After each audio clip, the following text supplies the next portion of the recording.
जय हिंद। हम class 10th का साइंस पढ़ रहे हैं जिसमें हमारा चैप्टर चल रहा है कार्बन और उसके यौगिक। और आज हम इस चैप्टर में पढ़ेंगे कुछ प्रमुख कार्बनिक यौगिक एथेनॉल और एथेनोइक अम्ल के बारे में। तो एथेनॉल के बारे में तो आज हम डिस्कस करेंगे, लेकिन एथेनोइक अम्ल के बारे में हम नेक्स्ट लेक्चर में डिस्कस करेंगे। देखिए एथेनॉल एक कार्बनिक यौगिक है। कार्बनिक यौगिक के बारे में हम इस चैप्टर में बहुत ज़्यादा चीज़ों के बारे में बताए हुए हैं। असंतृप्त कार्बनिक यौगिक, संतृप्त कार्बनिक यौगिक, इन सभी चीज़ों के बारे में हम ऑलरेडी बता चुके हैं।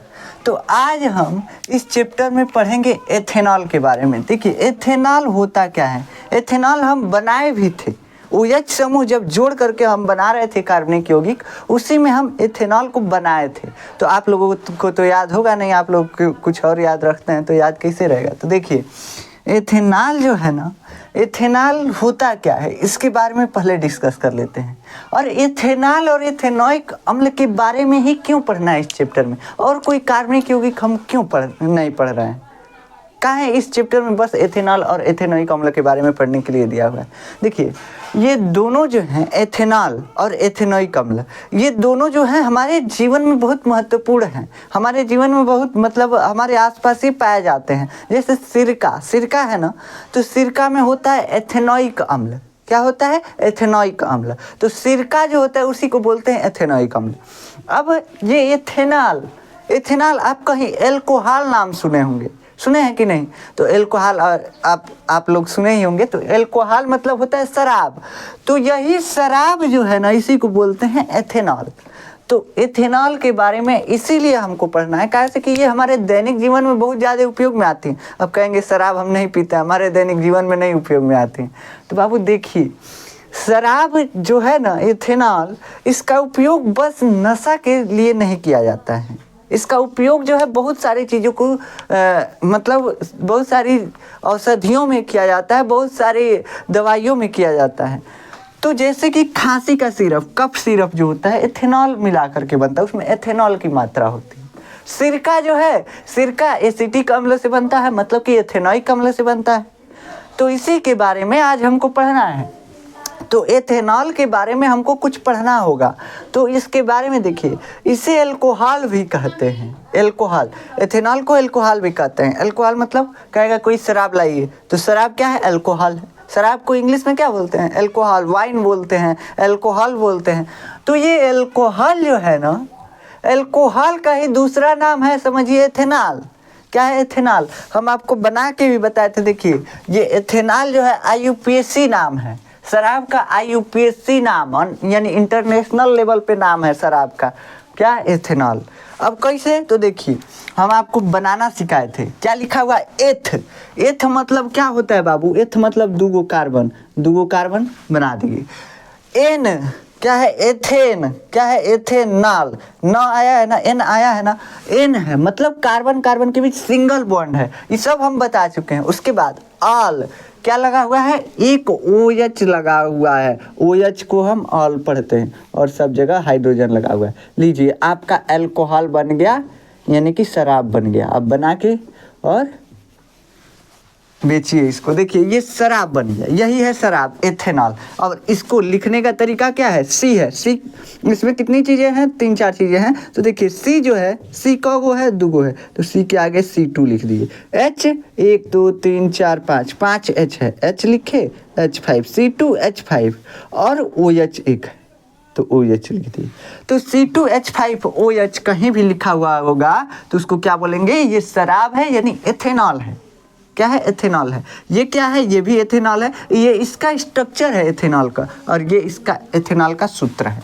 बस इतना ही अंतर है, और कुछ अंतर नहीं। तो बाबू एथेनॉल समझ में आया आपको कि है क्या? एथेनॉल ऐसा कार्बनिक यौगिक है जिसमें कार्बन के दो परमाणु होते हैं, हाइड्रोजन के 5 परमाणु होते हैं, और एक OH समूह जुड़ा होता है। बस खत्म। देखिए बना कैसे, हम आपको बताए भी थे।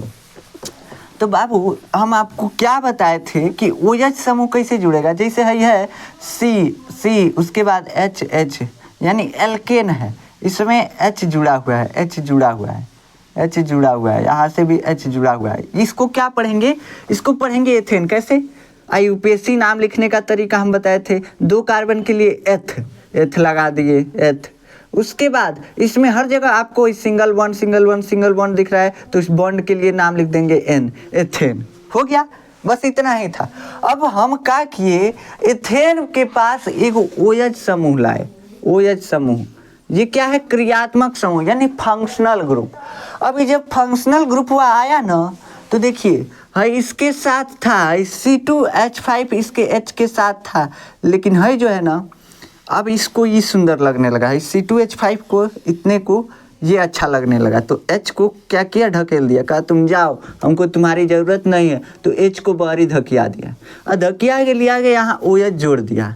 अब OH जोड़ देंगे तो यही बन गया अल्कोहल यानी एथेनॉल। सब एक ही नाम है, सब कंफ्यूजन करने वाला, एथेनॉल बोल दे, अल्कोहल बोल दे, शराब बोल दे, वाइन बोल दे, सब एक ही चीज़ है।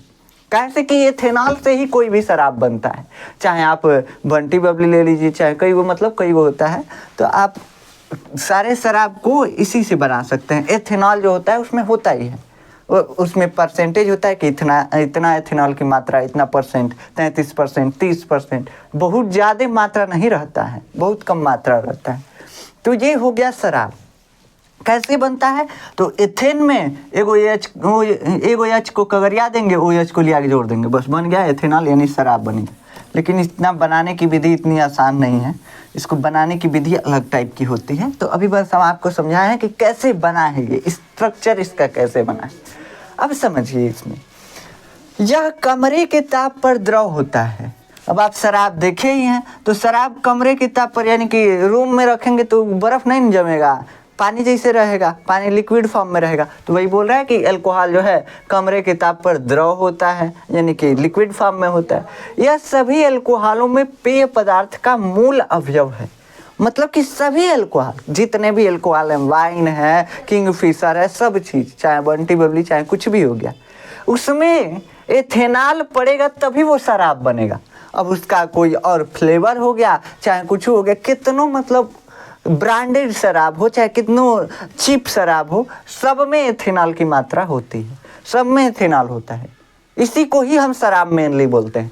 तो बाबू देखिए, अब किसी में कुछ परसेंटेज अलग होता है, किसी में 10%, किसी में 30%, किसी में 40%, किसी में परसेंटेज इसका अलग अलग होता है, और पानी ज़्यादा होता है किसी में पानी कम होता है। इसी हिसाब से शराब जो होते हैं मतलब उनका ब्रांड होता है और उसमें परसेंटेज आता है। तो ये हो गया कि ये जो होता है शराब में, हर एक शराब में पाया जाता है। अगर किसी शराब में ये ना पड़े तो वो शराब है ही नहीं, वो शराब है ही नहीं। ठीक, तो इसके बिना कुछ भी नहीं है, शराब में कुछ भी नहीं है। तो ये सभी अल्कोहलों में पेय पदार्थ का मूल अवयव होता है। इसका उपयोग विलायक के रूप में tincture, iodine, cough syrup, tonic आदि औषधियों में किया जाता है। अब विलायक के रूप में समझिए, इसमें हम पढ़ रहे हैं एथेनॉल का भौतिक गुणधर्म, अभी पढ़ेंगे रासायनिक गुणधर्म। अभी बताते हैं भौतिक गुणधर्म क्या होता है। पहले समझिए कि इसका उपयोग विलायक के रूप में tincture, iodine, cough syrup, tonic आदि औषधियों में किया जाता है। कफ सिरप आप समझते हैं, टॉनिक भी समझते हैं, टिंचर, आयोडीन एक पदार्थ है। तो अब समझिए इसका उपयोग विलायक के रूप में। विलायक मतलब क्या होता है, विलायक का मतलब पहले समझिए। विलायक का मतलब होता है जो अपने अंदर किसी चीज़ को घोल सके। क्या बोले, विलायक का मतलब जो अपने अंदर कोनो चीज़ को घोल सके, पचा दे, अपने अंदर खा के पचा दे। जैसे पानी हो गया ना, पानी को अगर ले लिया आप, इसमें चीनी डाल दिए और घोल दिए, तो ये पनिया जो है चीनी को अपने अंदर पचा लेगा। पचाने का मतलब घोल के बस पानी रह जाएगा, चीनी गायब हो जाएगा, पानी के अंदर चीनी पच गया, खत्म।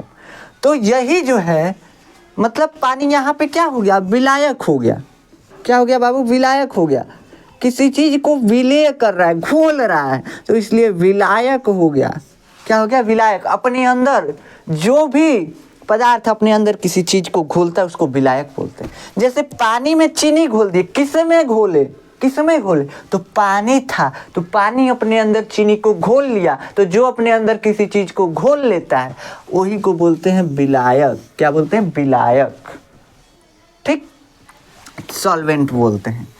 तो अब देखिए ये हो गया आपका विलायक। अब इसका उपयोग विलायक के रूप में, जैसे खांसी का सिरप है ना, तो खांसी का सिरप में जो पदार्थ डाला जाता है उसको घोलने के लिए इसका उपयोग किया जाता है। टॉनिक में जो टॉनिक होता है सिरप वगैरह, उसमें भी इसको घोलने के लिए, मतलब tincture, iodine, tonic, cough syrup, इन सब में इसका उपयोग बस घोलने के लिए किया जाता है कि कोई पदार्थ है, टिंचर आयोडीन है, चाहे कफ सिरप है, टॉनिक है, इन सबको घोलने के लिए कि अल्कोहल में घोल दिए। अब मानिए कफ सिरप बनाना है, कफ सिरप का दवाई है लेकिन वो ढेर है, मतलब एक चुटकी है, ढेर है, लेकिन अब इसको हमको कफ सिरप बनाना है तो क्या करेंगे, इसमें घोल के और इसको बड़ी मात्रा में बना देंगे। अब समझिए इसका मतलब क्या हुआ। मान लीजिए कि एक चुटकी कफ सिरप है, कफ सिरप का एक चुटकी मतलब दवाई है। अभी दवाइयाँ जो है एक चुटकी है और एक चुटकी इंसान के लिए बहुत ज़्यादा है, बहुत ज़्यादा है। मतलब एक चुटकी 20 दिन खाना है तो कैसे खा पाएगा कोई इंसान, खाना संभव है नहीं है। तो अब क्या करेंगे, इसको एक चुटकी को लेंगे और अल्कोहल लेंगे, अल्कोहल में इसको घोल देंगे। अब क्या किए, एक बोतल इसको बना दिए, इसी दवाइया को एक बोतल बना दिए। अब 20 दिन चलाना थोड़ा पॉसिबल हो गया तो इसीलिए इसमें घोल देते हैं। तो ज़्यादातर दवाइयों में इसका उपयोग किया जाता है अल्कोहल का, तो इसलिए हम इसके गुणधर्मों के बारे में पढ़ रहे हैं। अब इसका मतलब आपको समझ में आया, विलायक के रूप में इसकी थोड़ी सी भी मात्रा नशा कर देती है। आप तो जानते हैं गाँवों में कई लोग, ऐसे गांव में क्या शहर में भी हर जगह कई लोग पी के ढिमलाए रहते हैं, तो नशा कर देती है। अगर हल्का सा भी मात्रा ले लेंगे नशा कर देगा। अब खांसी के सिरप में होता है तो खांसी का सिरप पियेंगे तो आपको नींद आएगा, कहाँ से कि नशा करता है। इसलिए शुद्ध एथेनॉल की थोड़ी सी भी मात्रा घातक हो सकती है। बाबू देखो, जितना भी एथेनॉल, जितना भी शराब होता है, जितना भी वाइन होता है, सब में शुद्ध एथेनॉल नहीं होता है, किसी में भी शुद्ध एथेनॉल नहीं होता है। मतलब कोई भी शराब पूरी तरह से एथेनॉल से नहीं बना होता है। अगर उसको पूरा किसी आदमी को एथेनॉल ही पिला दिया जाए तो मर जाएगा। काहे मर जाएगा, कहाँ से कि ये उसके लिए हानिकारक होगा। तो इसकी थोड़ी सी भी शुद्ध मात्रा नहीं दी जाती है। इसको जब भी देना होगा एथेनॉल को पानी में तनी मनी घोल देंगे। अब पैक बनाते हुए देखे होंगे कई लोगों को, तो ऐसे शराब नहीं पीना चाहिए। शराब मतलब स्वास्थ्य के लिए हानिकारक होता है, शराब का सेवन नहीं करना चाहिए। लेकिन कई लोग पीते हैं तो आप देखे होंगे, उसमें पैक बनाते हैं लोग, तो पानी में घोल देते हैं, पानी में शराब घोल देते हैं। कहाँ से कि उसका जो सांद्रता है वो कम हो सके, गाढ़ापन कम हो सके। तो बाबू काहे लिए घोलते हैं, कहाँ से कि वो कम नुकसान करेगा घोलने से। तो शुद्ध एथेनॉल नहीं लिया जा सकता। आप कहेंगे कई लोग बोतल ही पी जाते हैं बिना पानी का, देखे होंगे, तो उसमें भी, उस बोतल में भी एथेनॉल का प्रतिशत पूरा नहीं होता है। किसी में 40%, किसी में 30% एथेनॉल होता है, किसी में कुछ होता है, किसी में कुछ होता है। मतलब पूरा शुद्ध एथेनॉल वो भी नहीं होता है बोतल में भी जो भरा होता है। तो शुद्ध एथेनॉल कहीं भी अगर कोई भी पीता है तो उसके लिए घातक हो सकता है, वो उसकी मृत्यु भी हो सकती है। तो इसलिए शुद्ध एथेनॉल नहीं पीना चाहिए। ये बस लेबोरेटरी में आते हैं, किसके लिए, प्रयोग के लिए, शुद्ध एथेनॉल। तो याद रखिएगा, कहीं भी शुद्ध एथेनॉल नहीं मिलता है, बस लेबोरेटरी के अलावा लैब में। अब एथेनॉल की अभिक्रियाओं के बारे में समझते हैं। एथेनॉल का हम अभी सूत्र बताए हैं C2H5OH। इसको हम बनाए भी थे, अभी कुछ लेक्चर पहले ही हम बनाए थे। और उसके बाद 2Na दिख रहे हैं। तो जब सोडियम से अभिक्रिया कराई जाती है, यहाँ पे हम क्या लिखे हैं, एथेनॉल की अभिक्रियाएं। मतलब एथेनॉल किसी के साथ अभिक्रिया करता है तो क्या होता है। जैसे एथेनॉल को पानी में घोले तो क्या बना, जैसे एथेनॉल को सोडियम में घोले तो क्या बना, मतलब एथेनॉल में सोडियम मेटल डाल दिए तो क्या होगा। ये हम अभिक्रियाओं के बारे में देखेंगे, ठीक। तो एथेनॉल जो है, शराब जो है, अगर शराब लें और सोडियम धातु का एक टुकड़ा लें, क्या लें, देखिए ये हो गया आपका एथेनॉल, ये हो गया बाबू आपका एथेनॉल, मतलब शराब, सिंपल से समझते हैं ना। तो अब देखिए, अब आप खुराफाती क्या किए कि एथेनॉल लिए एक सोडियम का टुकड़ा खरीद के लाए आप बाजार से। अभी सोडियम धातु आप जानते हैं बहुत ज़्यादा रिएक्टिव होता है, इसको पानी में डालते ही फट जाता है, बम जैसे ब्लास्ट करता है, इतना ज़्यादा हाईली रिएक्टिव एलिमेंट है। तो ये सोडियम जो है हाईली रिएक्टिव एलिमेंट है, पानी में डालते ही फट जाता है, ऑक्सीजन के साथ क्रिया करके जलने लगता है। तो अब इस सोडियम मेटल को, इस सोडियम धातु को, जैसे लोहा है ना धातु है, वैसे ही सोडियम एगो धातु है। इस सोडियम धातु को जब हम शराब में डालते हैं तो इससे भी ये क्रिया कर लेता है। काहे? कैसे कि बहुत ज़्यादा हाईली रिएक्टिव है, हाईली रिएक्टिव है। तो ये हाईली रिएक्टिव है यानी किसी के साथ क्रिया कर सकता है। जब शराब में जाता है तो ये इससे क्रिया कर लेता है, और इस शराब में से जैसे ही हम सोडियम मेटल को इसे शराब में डालेंगे, इस शराबवा में से निकलने लगेगा क्या बाबू? एगो गैस निकलने लगेगा। मतलब एगो गैस समझते हैं ना, गैस टाइप का कुछ निकलने लगेगा। अब ये गैस जो होता है, ये कौन सा गैस होता है? तो हाइड्रोजन गैस होता है। क्या होता है? हाइड्रोजन गैस होता है। और हाइड्रोजन गैस जब निकलता है तो इस पे अगर आप माचिस जलाएंगे तो जल जाता है। कैसे हम पता किए कि हाइड्रोजन गैस? कैसे कि बस हमको महसूस हो रहा था, यहाँ पे हाथ लगाए, अब हम जब एक्सपेरिमेंट कर रहे थे, वो शराब लिए, शराब में सोडियम का टुकड़ा डाले, जब हम टुकड़ा डाले तो इसे हाथ रखे तो हमको महसूस हुआ कि इसमें से हवा निकल रहा है, गैस निकल रहा है इस गिलसिया में से। तो हम क्या किए, कहीं कौन सा गैस है? तो हम जानते थे कि अगर हाइड्रोजन गैस आग पाता है तुरंत भग से जल जाता है। तो हम क्या किए, इस पर आग जलाए। जैसे आग जलाए पकड़ लिया, तो पकड़ लिया तो हमको मालूम चल गया कि हाँ ये हाइड्रोजन गैस इसमें से निकल रहा है। लेकिन ऐसा एक्सपेरिमेंट आप लोग नहीं कीजिएगा, कैसे कि एथेनॉल भी आग पकड़ता है, तो हो सकता है आपका पूरा गिलास ये पकड़ ले।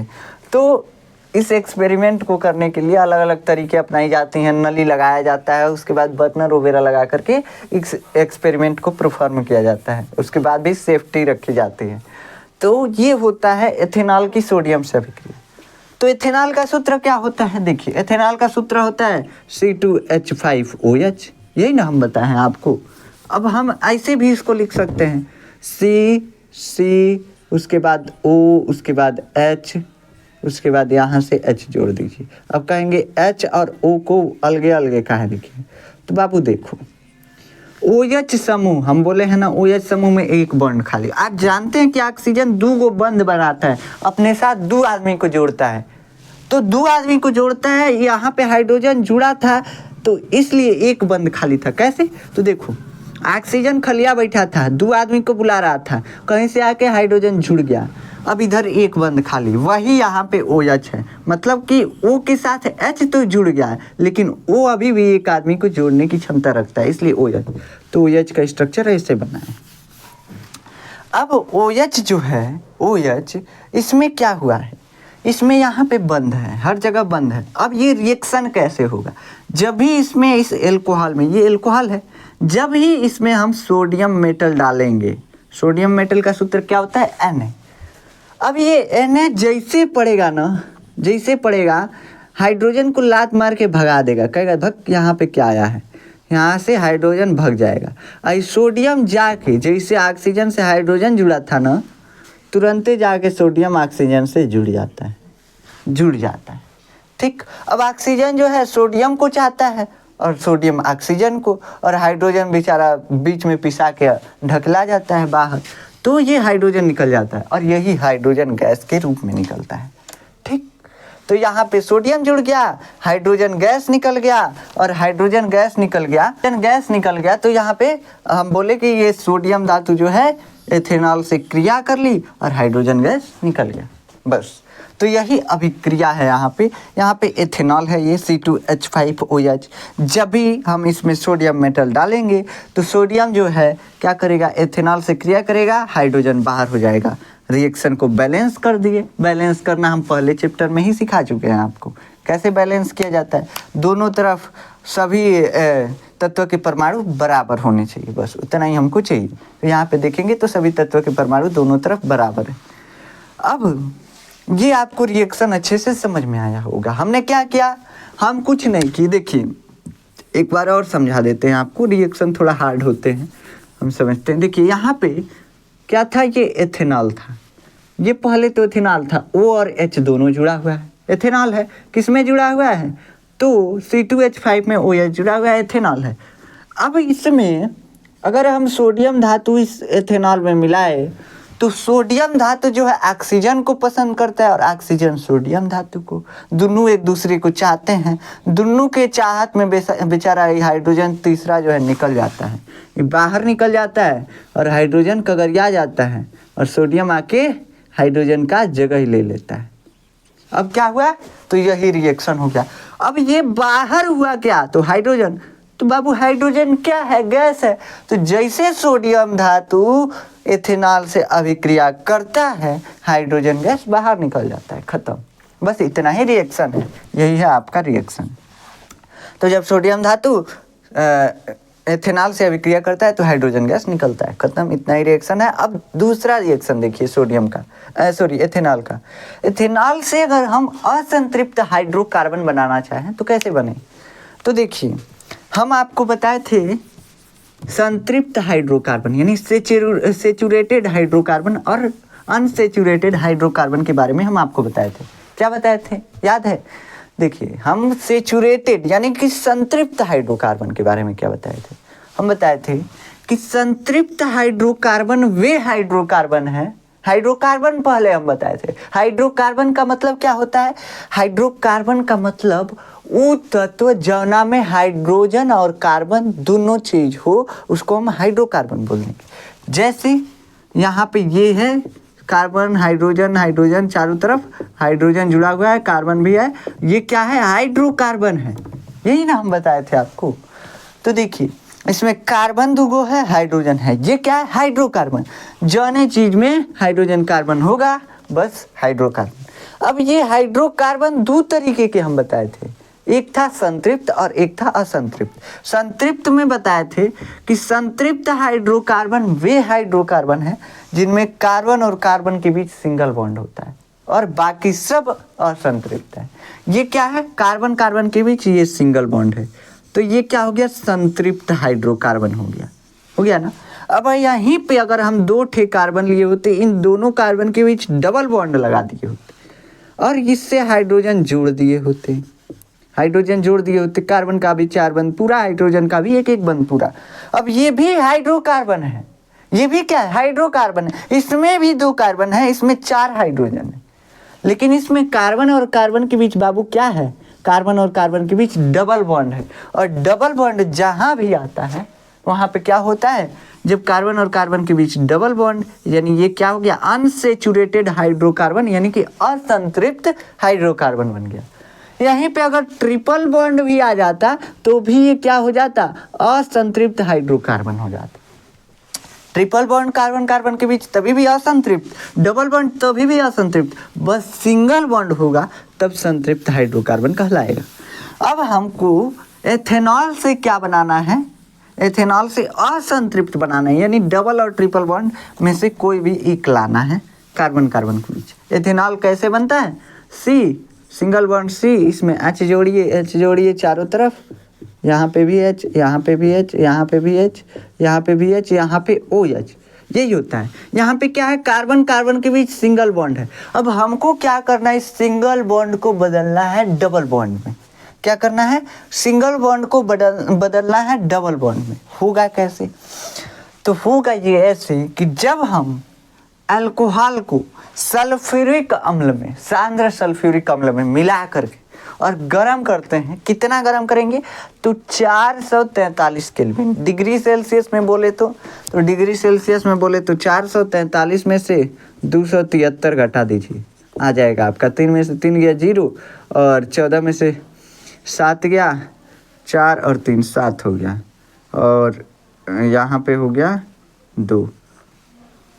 270, हाँ 270 डिग्री सेल्सियस। जब 270 डिग्री सेल्सियस पे हम गर्म करते हैं एथेनॉल को, किसके साथ, तो सांद्र सल्फ्यूरिक अम्ल के साथ। अभी सल्फ्यूरिक अम्ल क्या है, सल्फ्यूरिक अम्ल क्या है, तो बाबू ये एक तरह का अम्ल है। सल्फ्यूरिक अम्ल क्या है, एक तरह का अम्ल है, बस आप इतना ही समझिए। यहाँ पे एक तरह का अम्ल है जो यहाँ पे अब उत्प्रेरक का काम करेगा, यानी कैटलिस्ट का काम करेगा। कैटलिस्ट का काम करने का मतलब क्या है, जैसे अगर 2 लोग में झगड़ा होता है तो एगो उसको बढ़ाने वाला होता है, एगो बढ़ाने वाला होता है ना, चढ़ाएगा उसको, ऐसे ये तो ऐसे भी था, ऐसे मतलब एक दूसरे को चढ़ाएगा, खूब बढ़िया से लड़वा देगा, एकदम किचकिचा के लड़ने लगेंगे, ठीक। तो एक आदमी जो है दोनों लोगों को भड़का रहा है लड़ने के लिए, तो वो क्या है, कैटलिस्ट है, मतलब कि उत्प्रेरक है, प्रेरित कर रहा है उनको झगड़ा करने के लिए। सेम वैसे यहाँ पे अभिक्रिया में उत्प्रेरक होते हैं। अभिक्रिया करने के लिए क्या करते हैं, प्रेरित करते हैं, उसको चढ़ाएगा। जैसे C2H5OH है ना, इसको असंतृप्त हाइड्रोकार्बन बनने के लिए प्रेरित करेगा, असंतृप्त हाइड्रोकार्बन बनने के लिए प्रेरित करेगा। तो ये उत्प्रेरक है। कौन? H2SO4, सांद्र H2SO4। तो जब हम एथेनॉल में H2SO4 यानी कि सल्फ्यूरिक अम्ल मिला करके और गर्म करते हैं, कितना डिग्री सेल्सियस? तो 270 डिग्री सेल्सियस तक गर्म करते हैं। तो इसमें से ये OH और H दोनों बाहर हो जाते हैं, सब दोनों बाहर हो जाते हैं, H और OH। और HOH इसको हम क्या लिख सकते हैं? H कौगो है? एगो दूगो, H2, और O कौगो है? एगो। तो ये क्या बन गया? H2O।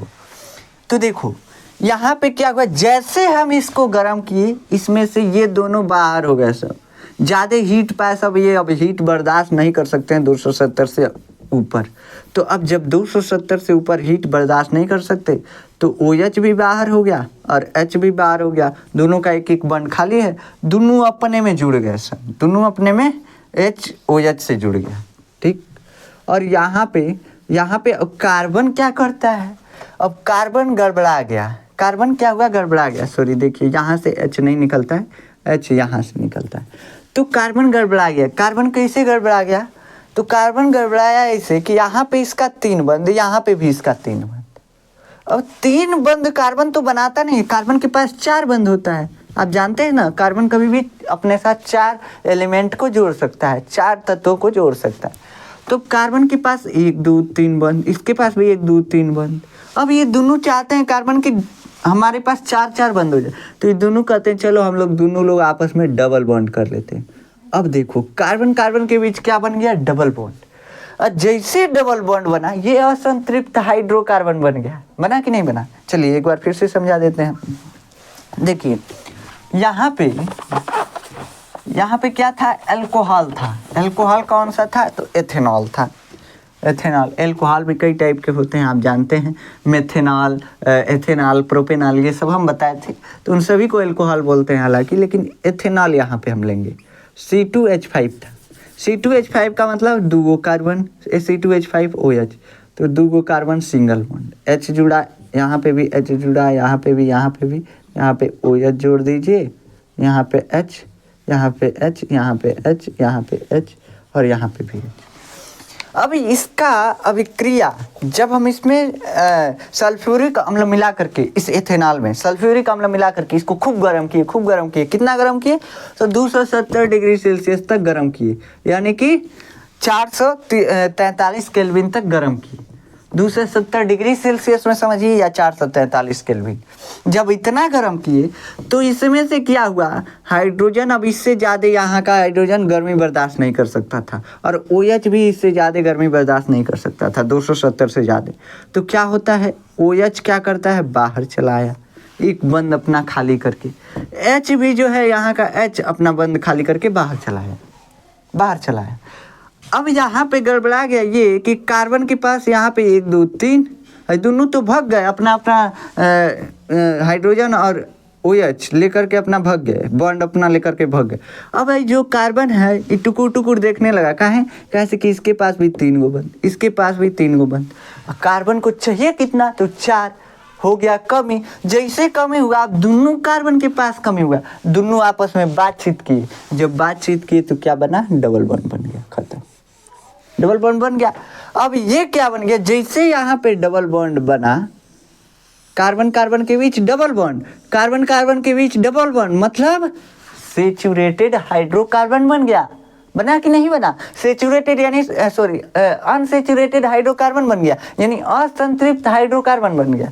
तो यहाँ पे ये असंतृप्त हाइड्रोकार्बन बन गया, और जो H और OH बाहर निकले थे, ये सब आपसे में जुड़ गए, सब आपसे में मिल गए। तो H यहाँ से बॉन्ड बना लिया OH के साथ।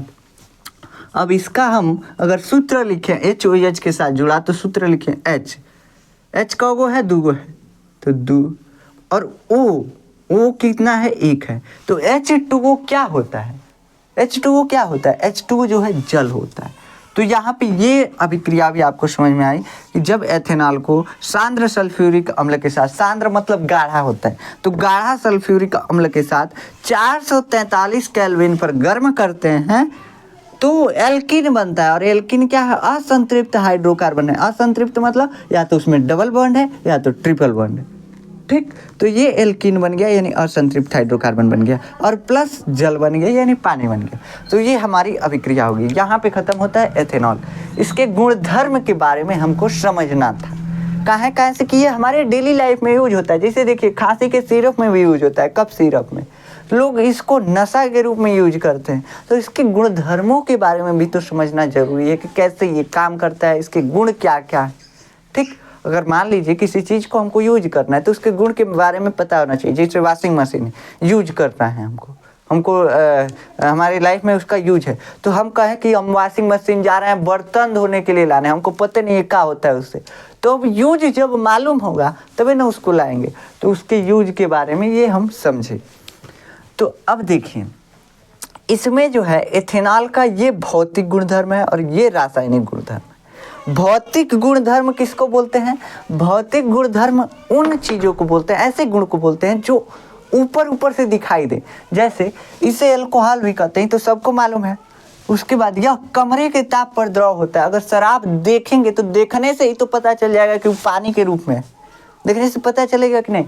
तो ये जो भौतिक गुणधर्म होते हैं, ये भौतिक गुणधर्म वो क्या होते हैं जो ऊपर से देखने पे मालूम चल जाए, उनको बोलते हैं देखने पे या स्वाद में पता चल जाए या सूंघने में पता चल जाए, तो उसको भौतिक गुणधर्म बोलते हैं। ये सभी भौतिक गुणधर्म है इसके। जो नीला से लिखा हुआ है, यहाँ से ब्लैक से लिखा हुआ है, ये क्या है? रासायनिक गुण। कैसे पता चला? तो हमको इस गुण को पता करने के लिए हमको पता करना था कि जब हम एथेनॉल में सोडियम मिलाते हैं तो यहाँ पे हाइड्रोजन गैस निकलता है। अब इस गुण को पता करने के लिए हमको इसकी अभिक्रिया करानी पड़ी, रासायनिक अभिक्रिया करानी पड़ी, तब हमको मालूम चला ये हाइड्रोजन गैस निकलती। कौन सी अभिक्रिया करा है? रासायनिक अभिक्रिया। इसलिए ये क्या है? रासायनिक गुणधर्म है। अब यहाँ पे असंतृप्त हाइड्रोकार्बन बनाना था, हमको कैसे मालूम था? हमको तो कुछ नहीं मालूम था, हम अभिक्रिया करा रहे थे। अभिक्रिया कराए, H2SO4 के साथ अभिक्रिया कराए तो H2SO4 इसको क्या कर दिया? बदल दिया एल्कीन में, यानी असंतृप्त हाइड्रोकार्बन। तो यही अल्कोहल जो है, एथेनॉल जो है, इसकी रासायनिक गुण और भौतिक गुण हो गए। अब हम नेक्स्ट लेक्चर में पढ़ेंगे एथेनॉइक अम्ल के गुणधर्म के बारे में। एथेनॉइक अम्ल क्या होता है, एथेनॉइक अम्ल के गुणधर्म क्या होते हैं। उसके बाद हम पढ़ेंगे साबुन और अपमार्जक के बारे में। साबुन और अपमार्जक मतलब होता है सरफ, तो उसके बारे में हम पढ़ेंगे, ठीक। इसको हम नेक्स्ट लेक्चर में डिस्कस करेंगे। अगर आपको इस लेक्चर का नोट्स चाहिए तो जाकर डिस्क्रिप्शन में देखेंगे, आपको नोट्स मिल जाएगा, वहाँ से जाकर नोट्स डाउनलोड कर सकते हैं। ज़्यादा दिन से वीडियो नहीं आ रहा था हमारा, इसके लिए माफ़ी चाहता हूँ। कुछ काम में बिजी हो गया था इसलिए वीडियो नहीं आ रहा था। अब आपको वीडियो आशा है कि डेली बेसिस पे आपको वीडियो मिलेंगे। हाँ, लेकिन कुछ प्रॉब्लम फिर से अगर आ जाए तो तब वीडियो मिलना बंद हो सकता है, लेकिन हाँ अभी आपको डेली वीडियो मिलेंगे। आपका सिलेबस कंप्लीट हो जाएगा, कंप्लीट करके ही हम छोड़ेंगे। कैसे कि आपका ये बस केमिस्ट्री का ही सिलेबस बाकी है, बायोलॉजी का तो पूरा है, बायोलॉजी भी पूरा है, फिजिक्स भी पूरा है, बस केमिस्ट्री ही बाकी है। तो ये कंप्लीट हो जाएगा आपका सिलेबस। तो आशा है कि आपको ये सब चीज़ें समझ में आई होंगी। मिलते हैं नेक्स्ट लेक्चर में, तब तक के लिए जय हिंद।